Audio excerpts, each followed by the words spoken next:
From the son of Cuban exiles to the chair of the FIU Board of Trustees. The opportunities are endless. Introducing you to Rogelio Tovar.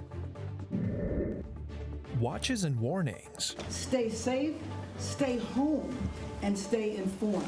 For a part of the country not used to tropical trouble. And before Blue Beetle battled to the top of the weekend box office. And it's nice to finally have the Latino community represented. Its groundbreaking director stopped in South Florida. These stories and more coming up on Newsbreak. Hello, South Florida. I'm Samantha Gutierrez.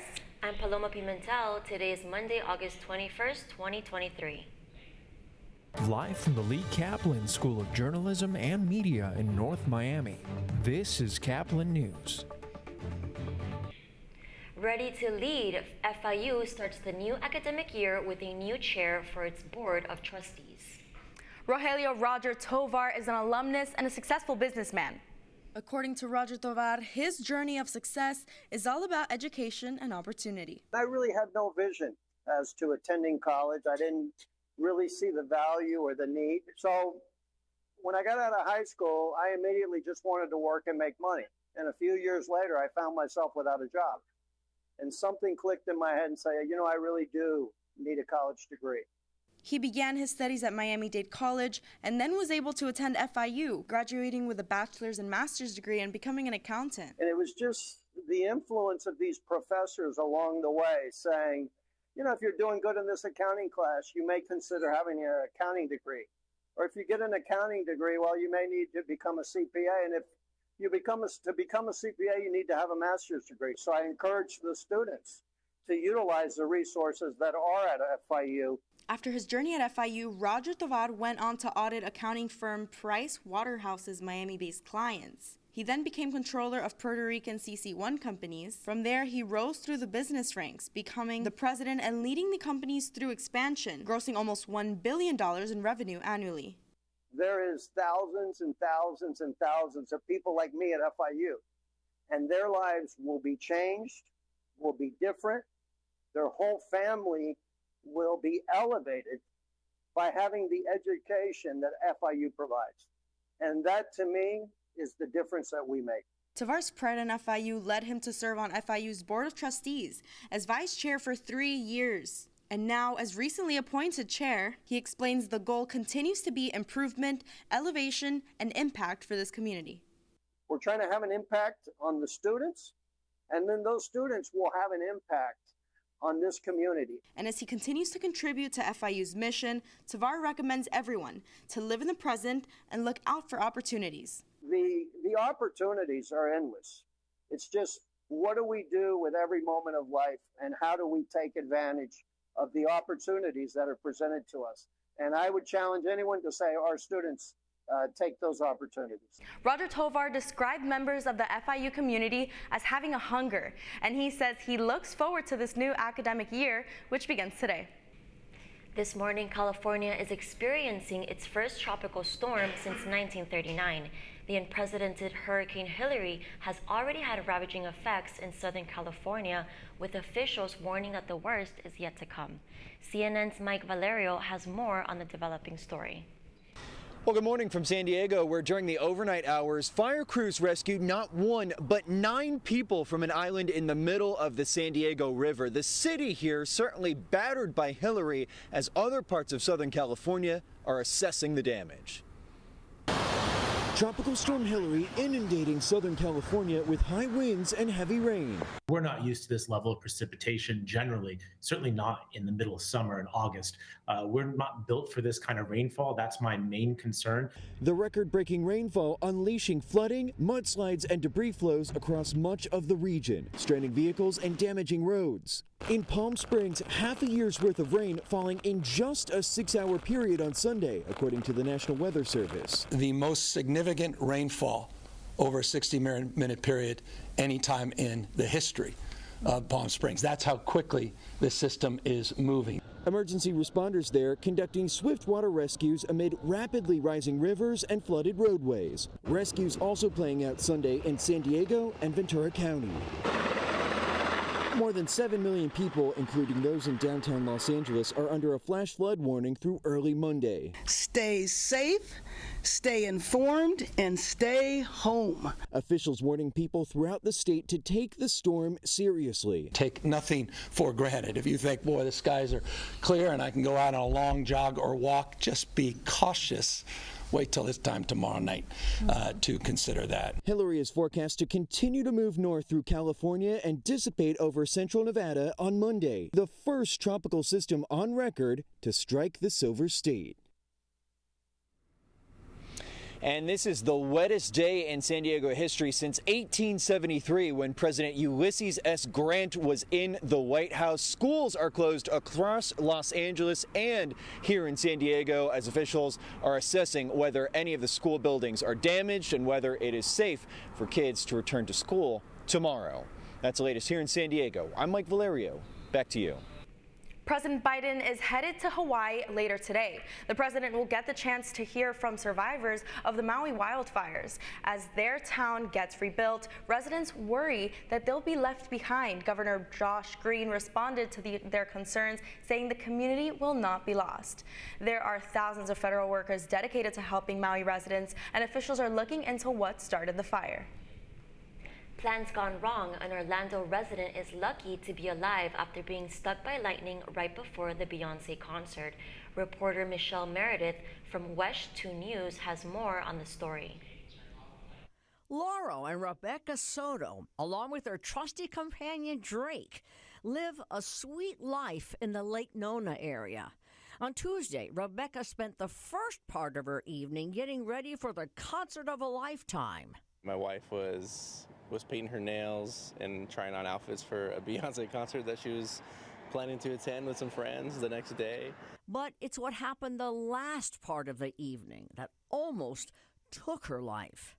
According to her husband, Rebecca and the dog walked outside for a quick potty break.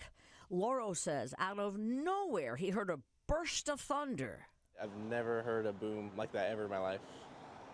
You race outside and your wife is on the sidewalk. Yes, she was lying face down, and she looked completely limp.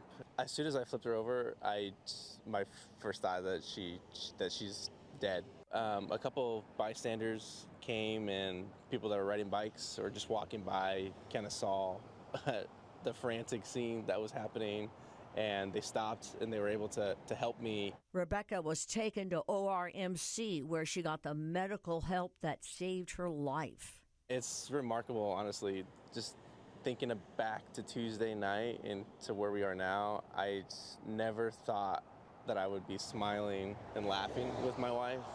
Now, Rebecca's husband says that she's walking, she's talking. They're very encouraged by that, but that it's going to take a little while before they know the true extent of her injuries. In the meantime, they're together. Just every moment that I'm able to spend with her, I'm really wanting to cherish that. And now taking nothing for granted. Inter Miami returns from Nashville with one more piece of carry-on luggage. That's still ahead, and so is this story. Track record for superhero movies recently has not been what they were last decade, but it looks cool and we're really excited to see it. A South Florida premiere for the first major superhero movie with a Latino star and director. Newsbreak will be back in 2 minutes. If you're buzzed and doing this,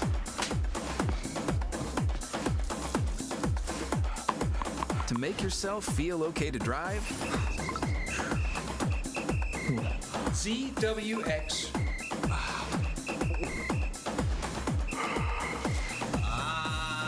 You're not okay to drive. YGKLVW. Regular you.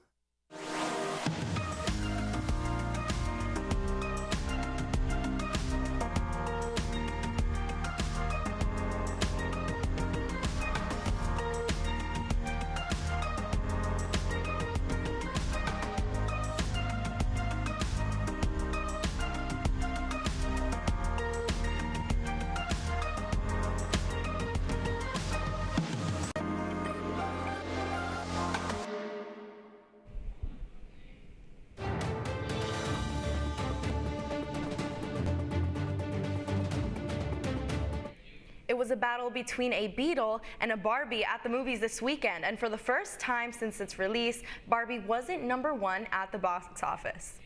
DC's Blue Beetle has superhero fans bugging out, especially those who got to attend a special Miami premiere of the movie. Caplin's Hannah Spence has more on how the film will change the future for the DCU and Latinos in the superhero genre. Hi, this is Hannah Spence with Caplin News. I'm here at the sneak preview of Blue Beetle, which is one of the most anticipated summer blockbusters of 2023. People are so excited to see DC's first Hispanic lead superhero.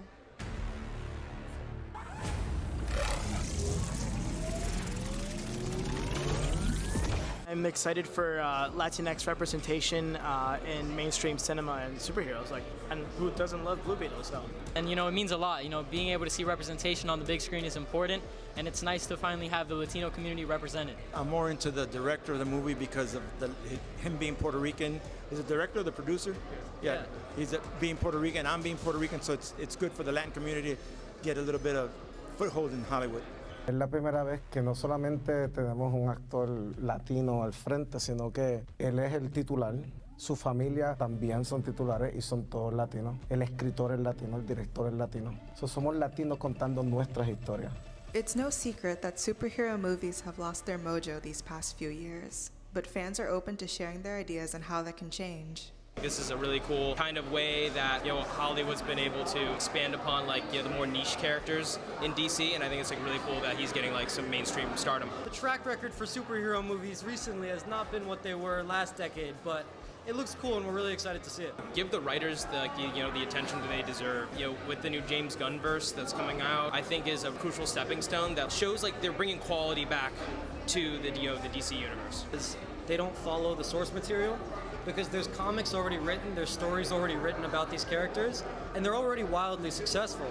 So usually the problem is when they try to write their own stuff and it's not well received. So I think they should just follow the script, and I have no idea if they do that with this. I don't know the character's backstory anyway, so it'll be new to me, but I think that's the key to these superhero movies. After an exciting day promoting this history-making film, it's time to actually watch it. This is Hannah Spence with Caplin News. After a competitive final against Nashville, Inter Miami won their first title and secured the league's cup trophy. It was a challenging final to watch as Inter Miami Lionel Messi and Nashville's Fafa Pacolt each notched goals. The game ended a tie. Next came a penalty shootout that resulted in Miami win. Inter Miami tweeted yesterday the league's cup is in safe hands, with Drake Callender, the man of the match, holding the trophy.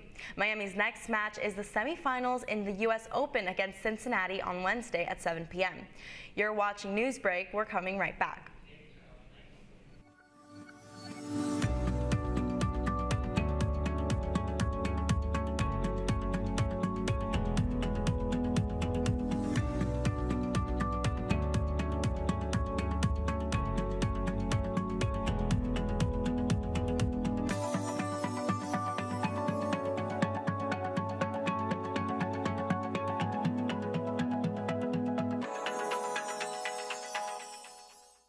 See us dream. See us remember. See us protest. You matter. Your feelings matter. Your identity matters. Everything about who you are matters. See us fight back. See us rebuild.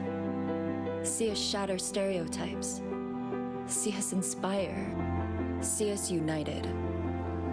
See us now.